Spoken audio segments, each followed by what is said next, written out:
The widow thought she was done with graves until a stray dog started showing up at her door every night after sunset.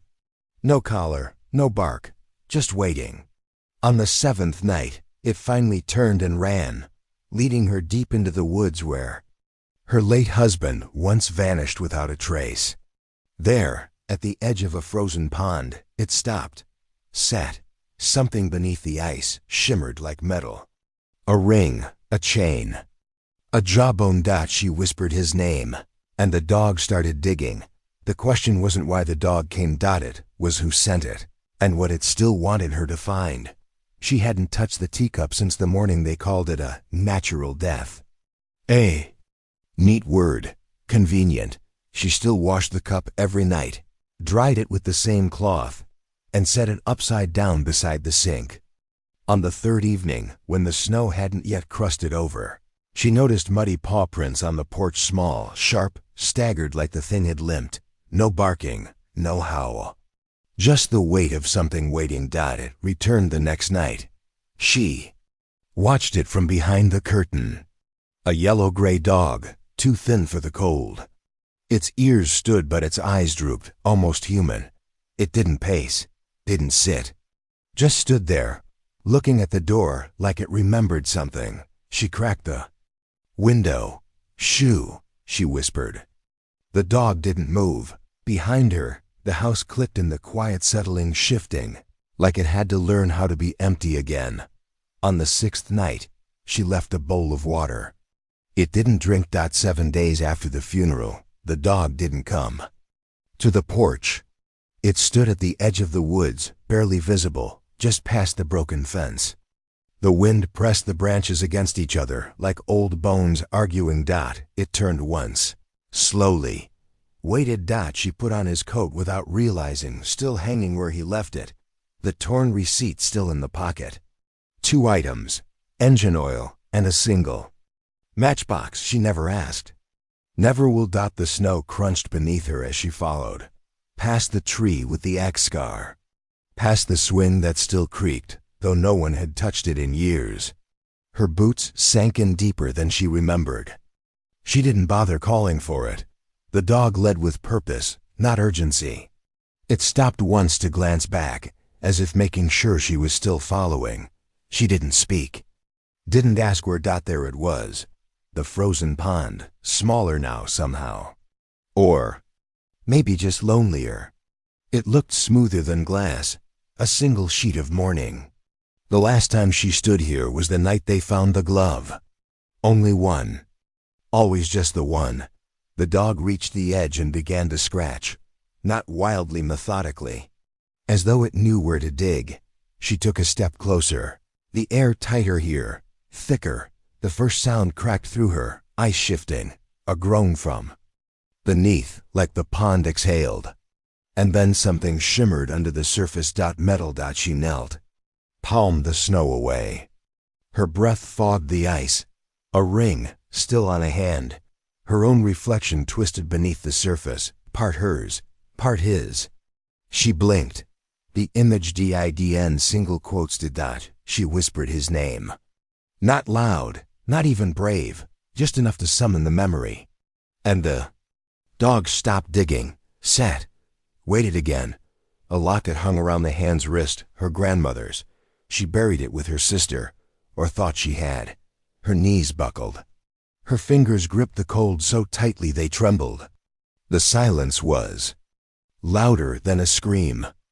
The only other time she'd felt this weight was when she opened his journal and found the name scribbled in the margin. Eleanor, her mother's middle name. The dog lay down.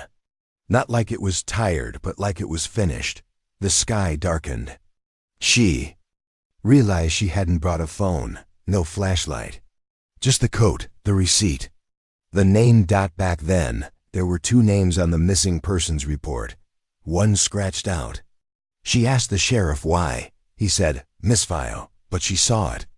Clear as frost. One name stayed. One name vanished. But neither belonged to who she thought. The night he left, the power had flickered 3 times. Not out, just warning. The argument wasn't loud, but it had edges. He had written something 4 pages, folded, slipped into the drawer beside the stove. She didn't read it. Not all of it. Just the first line. If I disappear, it's not what you'll think. She took it outside, lit a match, and fed it to the wind like it was nothing. The snow swallowed the flames. She didn't watch it all burn. Now 10 winters later, she stood in the same yard, breath fogging around her, clutching the porch railing like it might speak back. The dog was there again, silent, still, eyes fixed not on her, but on something behind her. When she turned, it was the drawer. Open. No breeze. No storm, just open. She hadn't touched that drawer since the week after the search party gave up. Inside, beneath the old manuals and junk mail, something clicked against her finger. Cold, small, rusted, a key. She stepped outside. The dog didn't move. It had something in its mouth now, a scrap of cloth, torn, damp, frayed along the edge like it had been pulled from teeth. She didn't reach for it. She didn't need to. Her hands remembered the drawer it unlocked. Upstairs. The bedroom that stayed untouched, not in memory, but in guilt. The dog waited on the porch as she moved. Every floorboard remembered her weight. Her reflection in the hallway mirror was unfamiliar, gray hair loose, eyes half hollow. She paused. A crack ran down the mirror's center, right where her face should have been. She opened the drawer. It stuck, as if reluctant. Inside, a flash drive wrapped in tissue, no label, no note. Just waiting. Downstairs again, she plugged it into the old laptop. It whirred like waking from a coma. The desktop blinked. One file, titled with a date. The night he vanished. She clicked play. His voice filled the room like breath on glass. If you're hearing this, something's gone wrong. She didn't breathe. I couldn't tell you then. I thought I could fix it first. I thought silence was safer. She gripped the edge of the table. There's a man, you know him. You just don't know what he's done. Not to me, not to your sister. His name is, the audio skipped, glitched, static. Then stopped. She replayed it. Again, always the same. The name cut out. The tape ended. But the wait didn single quotes t. She reached into the drawer again. This time deeper. At the back, a photograph. Torn in half. One face missing. The remaining half was hers. In the fireplace, the ashes of the letter still sat beneath the grate. She had never cleaned them out. Now she knelt, sifting. Her fingers trembled as they pulled free a scorched corner. One word still visible. Forgive. Outside, the dog howled for the first time. She stood slowly. Walked back to the mirror. Her face stared back through the crack, fractured but unblinking. Some names are scars. Others become songs, but his had been silence. And silence, it turned out, had teeth. The locket clinked against her chest when she leaned forward, always cold, even through wool. She hadn't taken it off in 12 years, not even when her sister died. It wasn't about love. It was about remembering something no one else wanted to remember. She pressed play again. His voice cracked more than she remembered. If you're hearing this, something happened. I mean more than you think. I tried to get away from it, but it followed me. She stared at the waveform pulsing on the screen, glowing blue like a quiet heart that wouldn't stop. I never told you about him. I should have. You knew him first, or you thought you did. The room narrowed. Just her, the voice, and the wind against the glass. He was there the night your sister died. Not at the hospital before that, at the cabin. Her fingers curled around the armrest. I didn't know then. I thought it was just grief, your silence, the way you looked through me. But the more I found out, the more I understood why you didn't want me near it. The screen flickered. Her own reflection haunted the black edge, half shadow, half glass. The memory slammed back. Her sister's lipstick on the rim of a chipped china teacup, still warm the last time she saw her. They never talked about what happened that weekend. Never out loud. A shared silence built like a tomb. He came to me later. Said he could help. Said it was an accident. Said your sister wasn't supposed to say anything. She paused the recording. The cursor froze mid-breath. The man he named, he wasn't supposed to exist anymore. He was buried. Officially. But the photo hid something worse at the one from her sister's memorial. The man in the back row. Half-turned, half-blurred.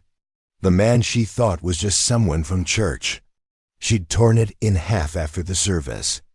Threw it in a drawer. Now she pulled it out again. Same eyes. Same line of the jaw. Her husband had met him. Had feared him. She pressed play. I think I was followed. I don't know how much he knows. But if I disappear, it wasn't because I ran. It was because someone made sure I couldn't speak. She pushed back from the table, knees trembling. The room felt smaller now. Not haunted. Hunted. She opened the drawer beneath the desk. Empty, except for a torn receipt. Dated 2 weeks before he vanished. A fuel station on the far edge of town. Paid in cash.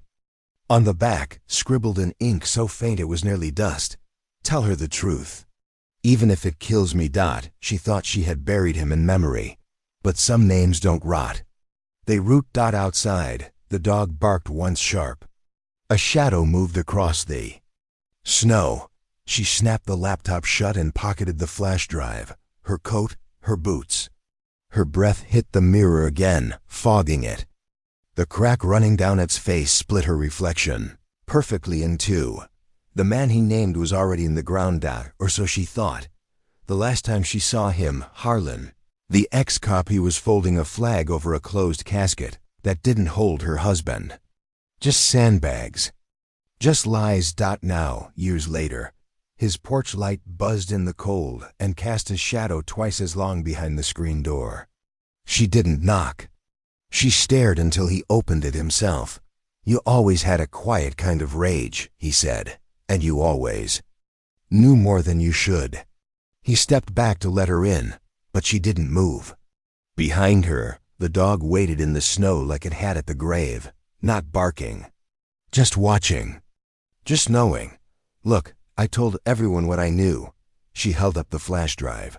He named you, not directly, but close enough to burn. His face twitched, just once. Then calm returned like muscle memory. He was paranoid. Toward the end, thought someone was tailing him. Were they? He didn't answer. His eyes drifted to the framed photo on the wall, her husband Harlan, and a third man she recognized too late. All young, all laughing, all pretending to forget the same night, but the photo hid something worse. She turned away before her expression cracked. There's a cabin, the one you always used for storage. I sold that years ago. You didn't. She walked away before he could lie again.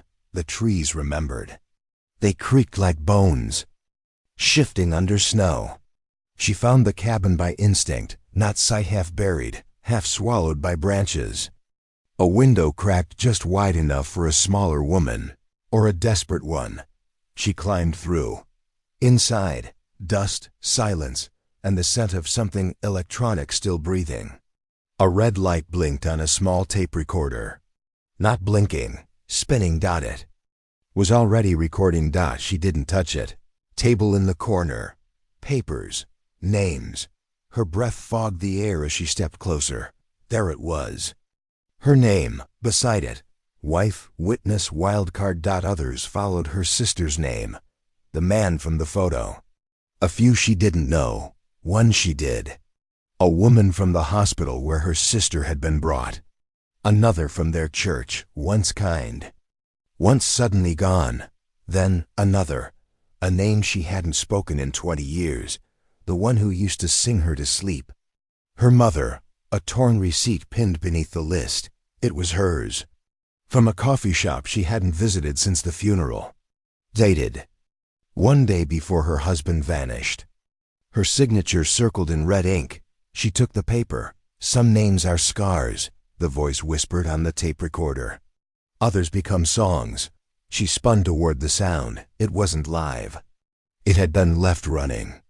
But there beneath the recorder, tucked beneath a rusted mug, sat a second tape. Labeled in marker, letters crooked and urgent. Insurance. She pocketed it. The locket around her neck thudded against her chest when she turned. She'd forgotten it. But he hadn't. The chain was broken when they found it on their doorstep the day he disappeared. Outside, the dog howled. She froze. For the first time, she didn't feel followed. She felt pointed. A voice, Harlan's? Muffled by age on the recording. They think she's not dangerous, but I've seen what she remembers. And memory can rot a man. The cassette hissed. If justice still matters, you'll want the next page. She took the list, the tape, the receipt. As she climbed out the window, something caught on the sill, her coat tearing slightly, revealing the scar just above her rib. A line her sister gave her once, sharp and accidental, the kind that stays even after the blood is gone. She remembered his hands in winter, how they crack at the knuckles from chopping wood and never quite healed. How he'd press them to her cheek when she cried and say nothing, just held her still, like silence could solder what words broke. Now, all that was left was cold again. But not the kind that comforted. The dog came back 3 mornings in a row. The first time she closed the door on it. The second, she fed it and left. But the third time it barked once, sharp, and stared at her like it knew something she didn't. And that was the morning the frost broke. The pond had begun to thaw. Ice peeled like old wallpaper, curling at the edges. Snowmelt ran in veins down the path, exposing dead leaves and tire tracks long covered. He led her to the same place again, tail low, steps hesitant. She didn't ask why, just followed. Sometimes grief walks ahead of you with teeth. At first, she saw nothing, just rippling water. Branches dipping in like prayers, gone unanswered. Then, the sun hit at an angle, beneath the thinning surface, a sleeve. Dark wool, frayed, familiar. Her stomach turned to iron. She dropped to her knees so fast her breath cracked.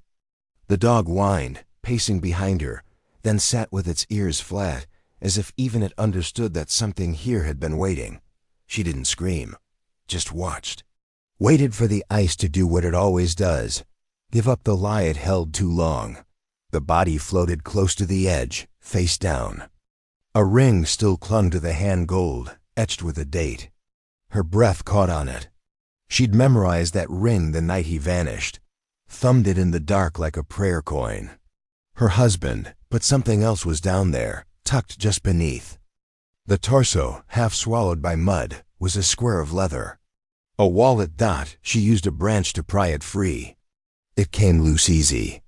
She turned it in her hands, and the initials on the corner didn't match her husband's. They matched someone else's. She opened it, fingers shaking, a photograph inside, sun-damaged, folded in half as if someone had tried to erase a face. But she'd seen that face too many times not to know. The man beside her husband was her father. The wind went still. Like the trees knew not to speak, he died when she was 14. Heart attack, they said. The kind that leaves no warning. But there'd never been a body. Just a closed casket, a military salute, and a folded flag too heavy for her hands. She'd always thought the silence around his death felt arranged. Now she understood why. The dog leaned against her leg. She didn't move. What kind of man dies twice? She flipped through the rest of the wallet. License, expired, blood type. A receipt from a diner dated 2 years after he was supposed to be buried. Torn along the corner like someone tried to forget what they ordered. Or who they sat with. She tucked it into her coat pocket. Not grief now. Not exactly. Something sharper. Like being unborn. She remembered her husband's last words before he left the house that night. I need to meet someone. It won't take long. She thought he meant a friend, a buyer, a neighbor. He'd met her father. Something inside her cracked then, not loudly, not clean. Just the sound of old wood finally giving under weight it was never built to bear. The dog barked once.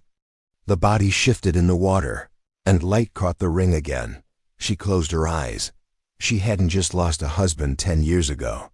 She'd lost the truth, and now it floated back to her, wearing her father's name like a secret too ugly to speak. Photo slipped from her hand and landed, face down in the water dot, but the ring kept shining. She remembered the sound before she remembered the blood porcelain shattering against the wall. A plate her mother had loved, now broken beneath her father's. Boots, her sister hadn't cried. She had just picked up the biggest shard, tucked it into her sleeve, and left the room with her mouth clenched like a locked drawer. Years later, the dog scratched at the same corner of the old porch, pawing at the boards like it knew what the silence had hidden. She almost didn't follow it again. But she did. Upstairs, the air had changed. There was a smell of paper gone damp, ink bleeding where it had once drawn borders between pain and the unsaid. She hadn't opened the cedar box in 10 years. It still wore her mother's lipstick kiss on the inside of the lid, a faded print on velvet. Beneath it, letters. So many letters. Addressed to her. To the police. To someone named Eleanor. She held the first one with shaking hands, not knowing why her husband had hidden them, or why she had begged him to stop asking questions all those years ago. She'd said it to protect what was left.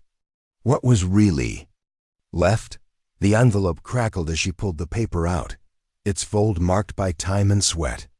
I tried to tell her, it began.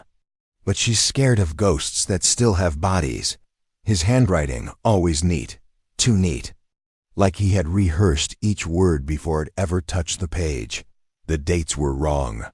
The first letter was from months before the night he disappeared. The last one days before. But they all mentioned the same name, Eleanor, and a receipt. She found it tucked into the final page, torn at the edge, dry cleaning. 2 coats.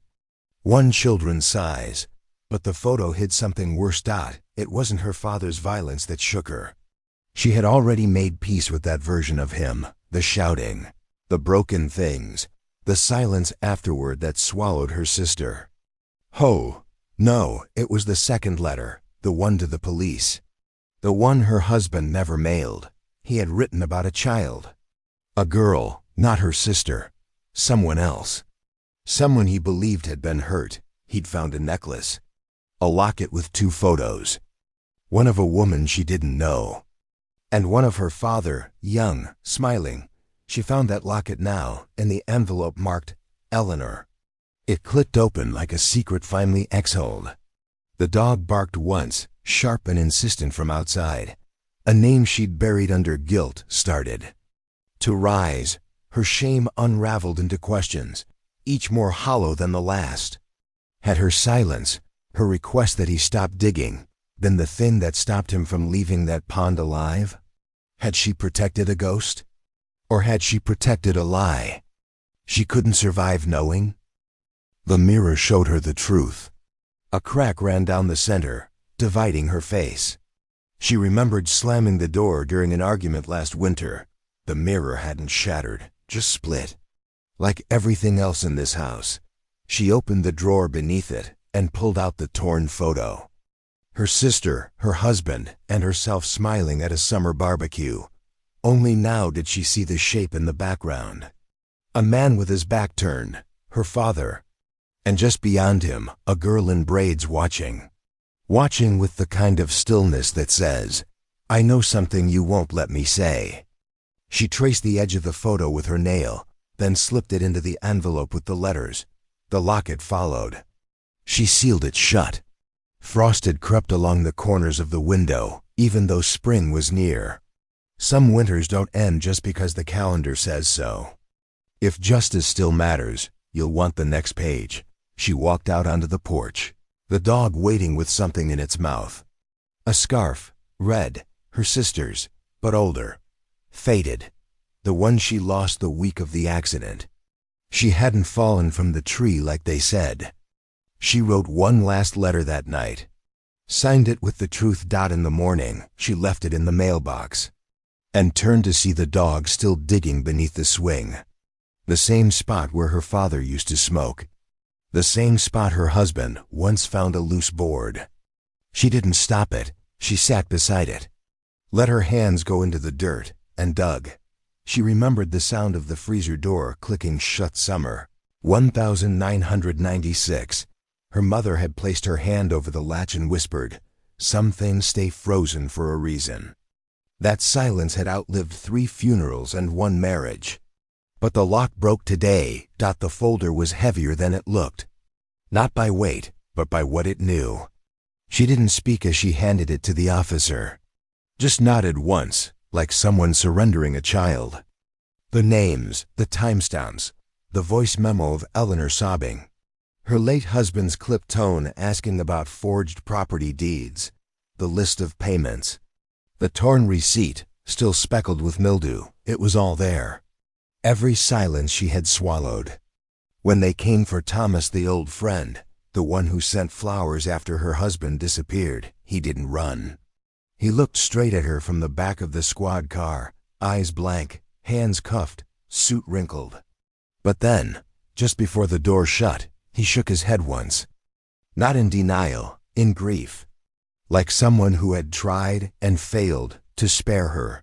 The town tilted. Whispers turned into roars.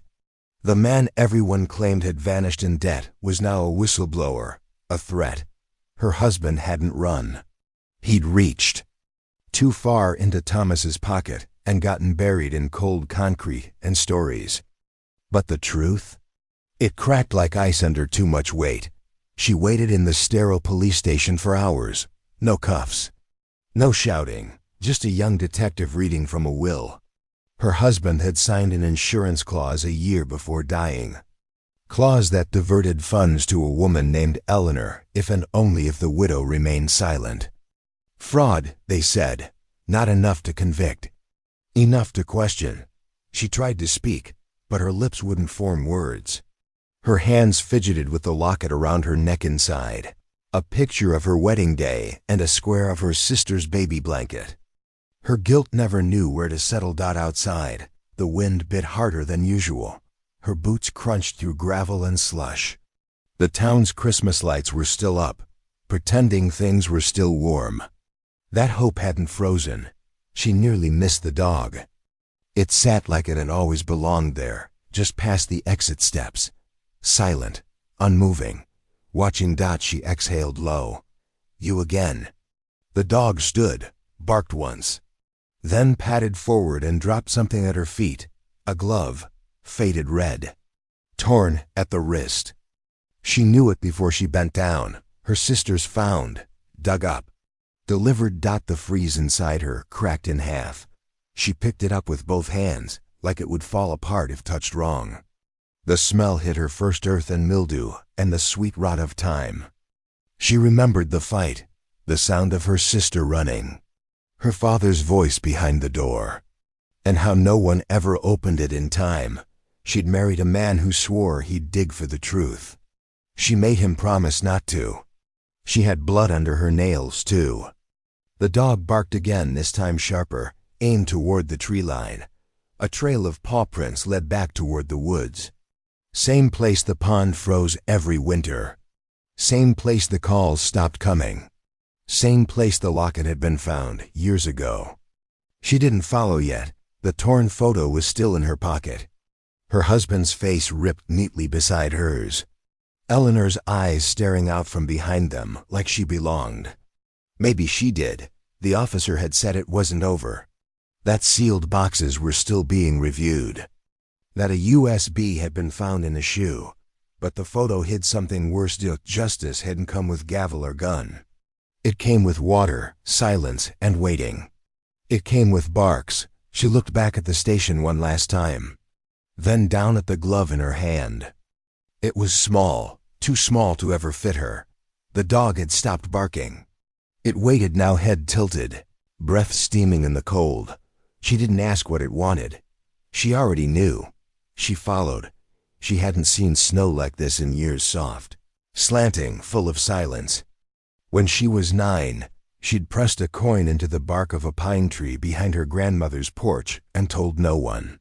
She remembered the sting of the cold metal, the thrill of hiding something just for herself.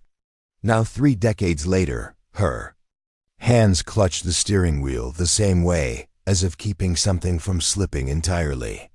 The dog stirred beside her in the passenger seat, then let out a sigh. They had been driving north for 4 days, no map. Just instinct.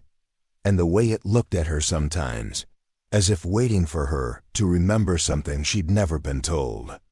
The town was a ghost before she left it. The house sold quickly, too quickly. She let the keys sit on the mailbox instead of handing them over. Let the lipstick-stained teacup stay in the cabinet. Let the cracked mirror stay hung where he'd last glanced at himself. She left no note.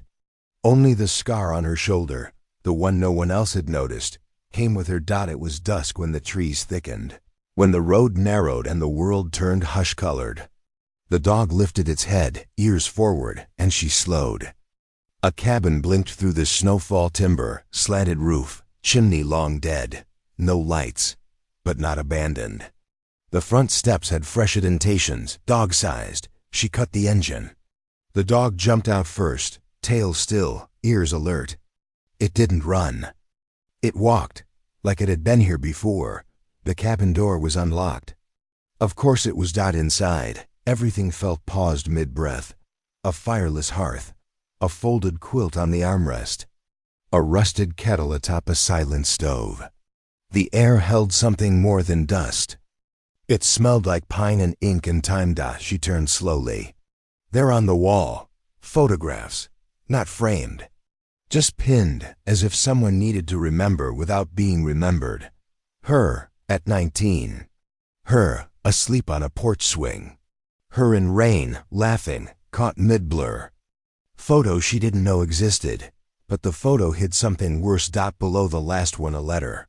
Her name, written in his hand. She didn't open it. Not yet. On the table, a small box. Wooden. Worn. She opened it. Inside, the necklace she lost when she was 12. Gold-plated, heart-shaped, fake gem cracked down the center. She'd cried for days back then, thinking it gone. And here it was. He had kept it. That boy, that man, that liar, that husband. That ghost. She sat.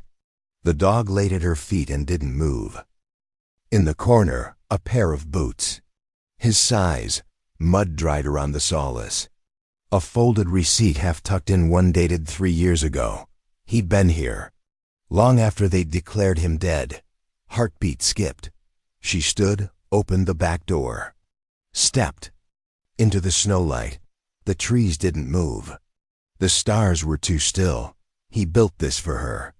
Not for their life, but for after it. Not as apology, but as proof. Proof that something about her had always been real to him. Even as he vanished. Even as he let her burn under suspicion, under small-town whispers. Under her own unraveling. She took the letter. Tore it open. Inside, a single sentence. I thought if you hated me, you'd survive me. She didn't cry. Not yet. The dog looked up. At her, then at the sky. She whispered, "Thank you." The dog turned its head and howled. Just once. She looked down. At her feet. A torn photo the dog had carried, half frozen, half folded. One side, his face. The other, not hers. A woman she didn't know, smiling, wearing the same necklace. If justice still matters, you'll want the next page. She stepped backward into the cabin. Quiet, careful. The dog did not follow. It stayed at the threshold, tail still, eyes not on her, but on the photograph. Inside, the kettle whistled.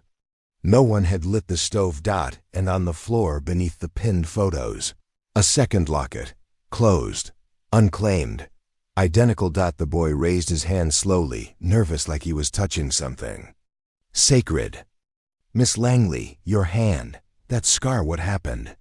Outside, snow ticked against the classroom windows.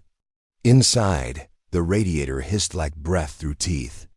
She looked down at her palm, at the old, pale burn that curved like a river. That changed its mind halfway through. That's where the leash burned, she said softly. The boy blinked, confused. But he didn't ask again. The bell rang. Backpacks zipped, chairs scraped. She erased the board, smudging chalk into ghostly streaks, then walked to her desk and sat in the hush that followed children.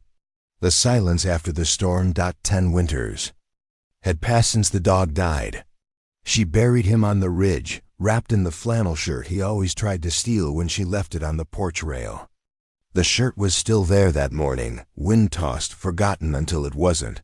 Some things get buried. But the truth? The truth waits. She lived differently now. Not cleaner, not neater, just quieter. She made tea, not lists. She hung wind chimes by the window, not photographs. She still walked every morning to the edge of the frozen pond, even in the months when snow came up to her knees. Today, she wore the locket she once found buried in a tin box beneath the cabin floor.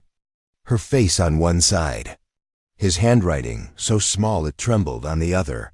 For when you forget who you are.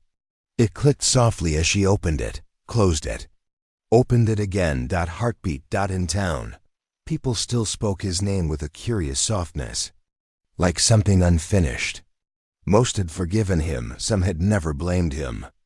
She no longer argued with their versions, but at night, in dreams, she heard how his voice had cracked the day he told her to leave the first time.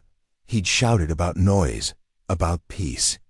But behind his fury, there had been a panic, a kind she hadn't recognized until much later. Fear of losing her before she even arrived. He had wanted to be known, but not seen. Once, she found a receipt folded between pages of a book in the cabin, her name written beside his, the date of a down payment. Made in secret. He'd bought the land 3 months before the betrayal. He was planning something, even then. She never threw it away. She visited the cabin once a year, not to remember him, but to remember herself, the version that almost got buried. The girl who once thought survival meant silence. Heartbeat. She still taught the memory unit in April, had her students write a moment they'd never tell aloud. Most couldn't, but one girl, quiet and bruised in her posture, wrote, "The first time I forgave her, I heard my own voice for the first time." She copied it down, carried it in her wallet. Today, the pond had thawed earlier than usual. Ice still traced the edges, but in the center, water moved slow, stubborn, alive.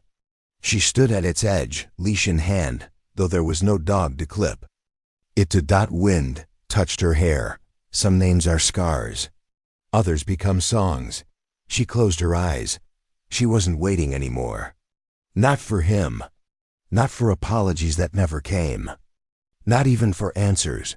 Only for the next breath to hurt a little less than the last.